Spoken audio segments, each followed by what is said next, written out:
Do you guys ever feel like your body feels really heavy and every task that you have to do feels very overwhelming? Does the idea of completing a simple task, like writing a paragraph or an essay, overwhelm you? Sometimes anxiety can overcome you without any warning, and you just have to deal with it. I know that many times I try to stick to my routines, but it can be really difficult, especially if you've been dealing with depression and anxiety for a while and you're struggling to upkeep strategies and systems that help you live a normal and routine life. So in this video, I'm going to talk to you a little bit more about mental health. I'm going to go through some of the things that I've learned about mental health, which include trauma, PTSD, anxiety, and depression. And I'm going to talk to you about the resources that I've used outside of therapy, which can help you boost your cognitive functions and also boost your mood.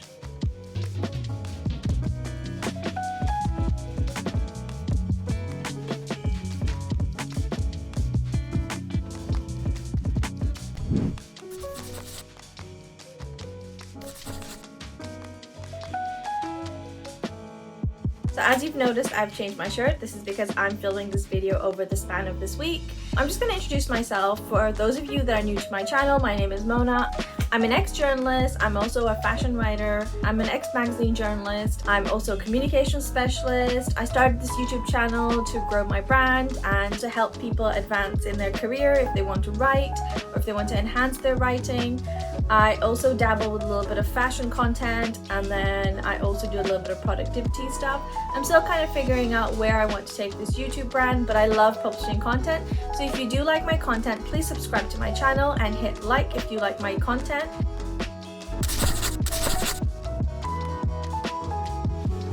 What really is mental health, and how do you actually define it? How do you figure out that you have mental health? This can be a really tricky one because I think within some people, mental health can actually go unchecked if you don't realize that what you're going through is actually not a normal process.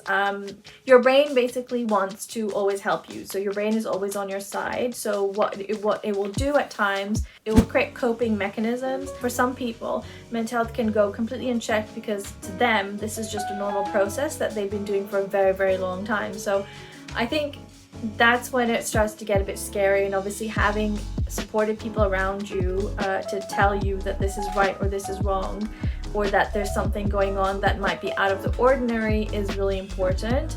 I think other than that, usually mental health does come out and you do see it. Obviously anxiety is very obvious, PTSD is very obvious.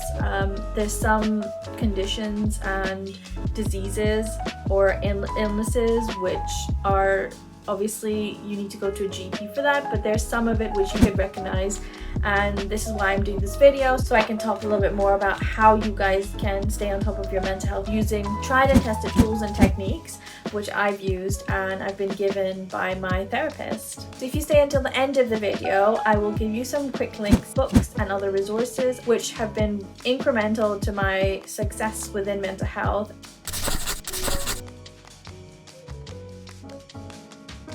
Okay, so in this section, I'm going to talk to you a little bit about how to detect signs of mental health. Each condition usually has different signs and symptoms. These are some of the following that I'm aware of. So for PTSD, you want to look out for things like, for example, if you're re-experiencing the trauma quite often and you're having lots of flashbacks during the day, then it's most likely a sign of PTSD that you're suffering from, some sort of trauma that you haven't dealt with. Another one is reliving the experience. If, for example, if your traumatic event was quite scary, then you will constantly go back to that place in a flashback and you will relive that moment and you will feel the fear in your body. Another one is avoidance, avoiding being in a car or avoiding walking in specific places, avoiding certain places if they trigger you, and avoiding certain things if it brings you back to a specific event that was quite traumatic for you. Another one would be hyperarousal. So if you're overly attentive, for example, one of really good example is that you can't sleep at night because you're always hyper alert and you think that somebody's going to break into your house. So things like feeling very alert, feeling jumpy when somebody speaks a little bit louder, a loud bang. If you hear a loud bang, that's It's completely harmless, but it makes you jump. That would then be a sign of potential PTSD. And you should just generally look out for signs like being tense or irritable or being angry. So anxiety is usually felt during pins and needles, and it can also be felt in terms of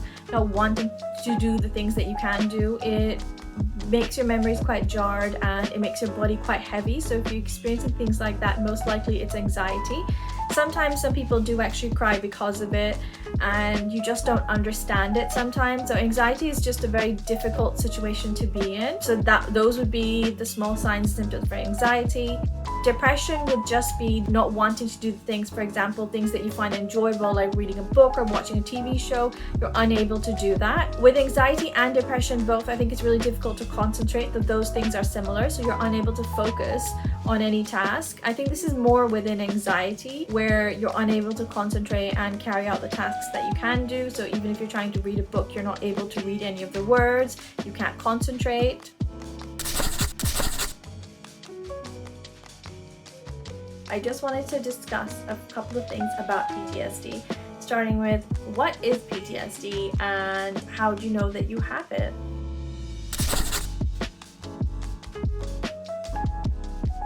So PTSD is basically a traumatic event or traumatic instances that happen outside of the ordinary. That would be the official definition. It basically is about how your brain works. So hypothetically, if I was involved in a car accident, I would then have PTSD over that whole incident. The way that I remember the memory would be very different.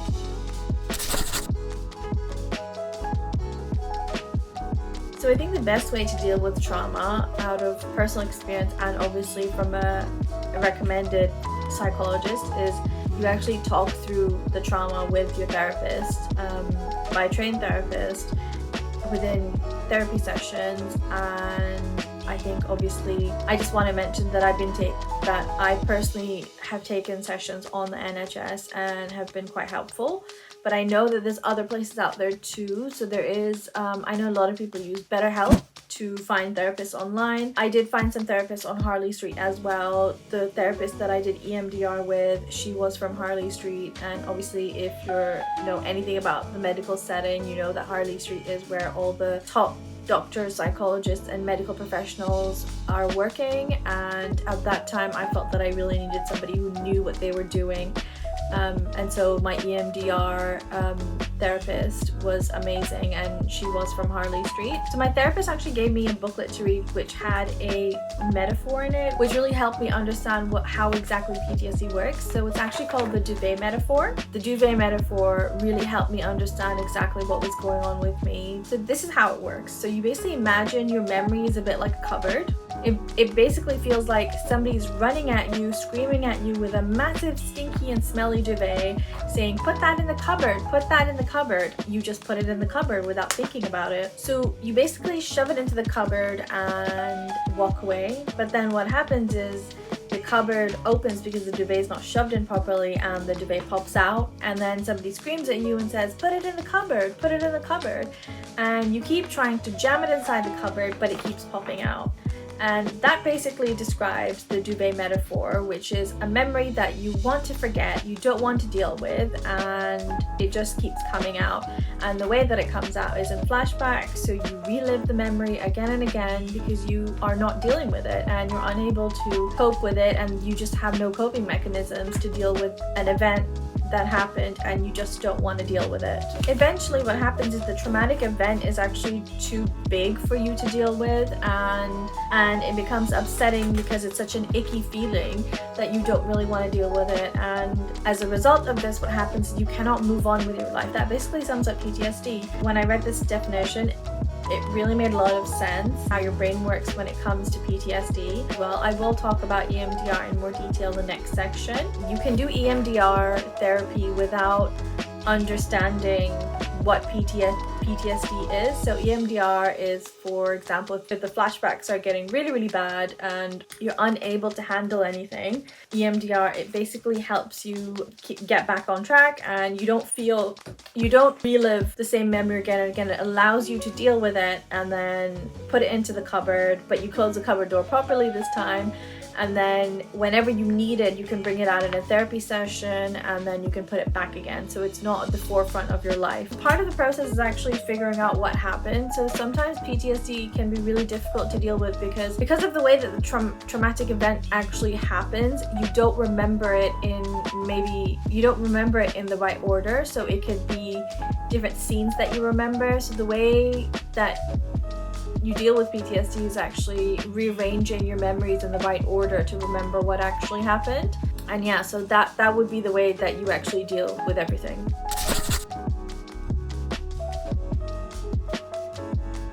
So in this section, I wanted to talk to you about intrusive thoughts. If you haven't heard of intrusive thoughts, initially this is the definition.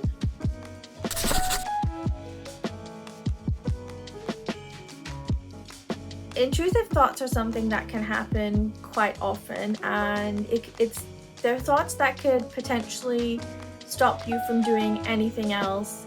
It makes your life much more difficult, and it kind of puts you in a negative mindset, and you kind of regress instead of progressing.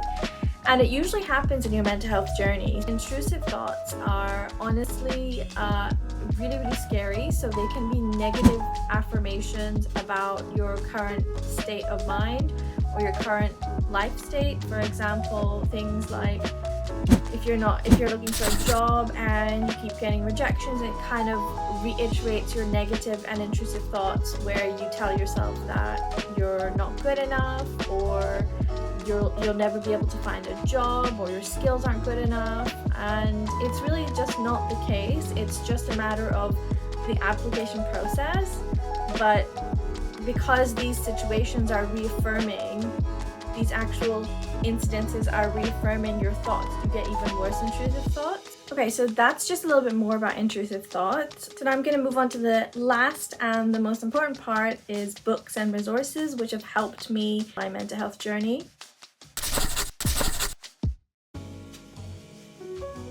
Okay, so in this section, I'm going to talk about some of the resources outside of the traditional therapy route, which have helped me throughout my mental health journey. I started my mental health journey very young. I read a bunch of self-help books when I was at school, and then I kind of forgot about them, and then I picked it up later on. So these books are basically a collection of books and resources which I have been using since maybe 2017. This book, which I'm pretty sure every single person who's struggling with mental health has heard of this person. This is Dr. van der Kolk's masterpiece, really. He basically is a psychologist, and he's an author and psychologist and also public speaker. He's done over 20 years of research within PTSD, and I highly recommend anyone who's struggling with PTSD or really struggling with anything to do with mental health, give this book a read, because it really is an absolute life changer, and it has a multitude of stories which you can relate to, and lots of tools and techniques that you can implement into your life. And it's just generally really quite good, because I think when an author has so much experience, with over 20 years of experience within a specific topic, it really makes them an expert. You can see the experience, which is amazing. So I just want to read a little quote which I think was actually really helpful when I was reading through this book. There's no question that language is essential. Our sense of self depends on being able to recognize our memories into a coherent whole. This requires well-functioning connections between the conscious brain and the self-system of the body, connections that often are damaged by trauma. The full story can be told only after those structures are repaired and after the groundwork has been laid, after nobody becomes somebody. And I love that quote, because I think it very accurately articulates how you feel when you're going through trauma and what happens to your memories, because it's really difficult to recover from traumatic events sometimes most of the time when you don't remember and you're unable to piece the puzzles together. So yeah, that's just an example of how great this book is and how much I love it and how helpful it's been. There's Gretchen Ruben. She has a great podcast where she talks about happiness and finding happiness. And then she has a book called The Happiness Project, which I read. There you go. You can shop all of this on Amazon, and there are lots of different podcasts. Another one that I listened to in 2019 was The Happiness Project by Fearn, which is really cool. She talks about how people find happiness in different things. She talks to lots of celebrities, and it's actually really helpful. Ali Abdaal is also really good. Also, obviously, he's come out with a book called Feel Good Productivity. There it is. And what it does is it helps you feel good about the work that you're doing instead of making it feel like a drag. Other than that, there's loads of books. There's another one that I read. It was called The Happiness Project. Numerous podcasts are out there, but these ones have been the most beneficial.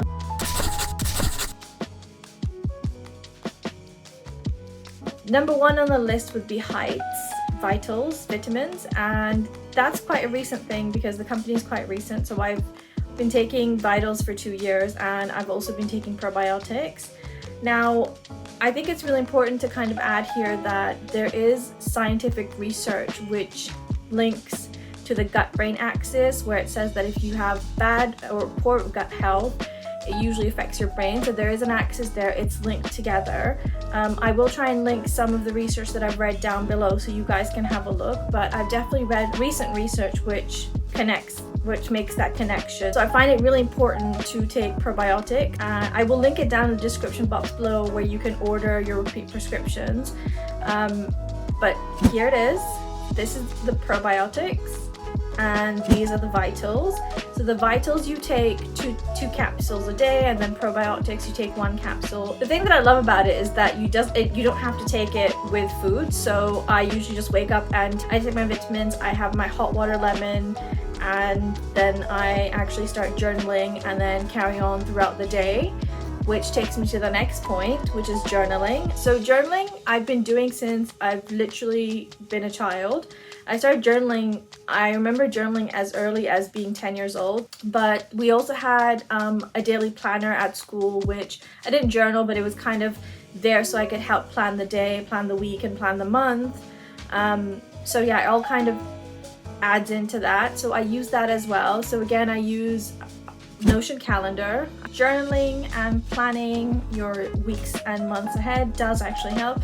Journaling it kind of just releases anything that's in your head. It all comes out on paper, and then I find that I don't think about it later. I've already put it down. The other thing that I use is the gratitude journal. You can actually buy the Intelligent Change gratitude journal using the link below. So again, I'm gonna put it in the description box below, along with all the books and all the resources that I've mentioned.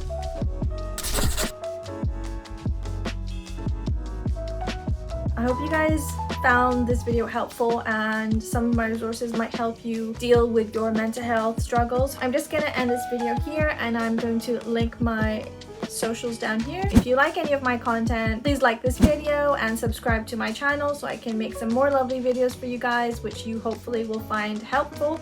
And this is my Instagram link, so if you like my content, you can hit follow, and I will see you guys next week.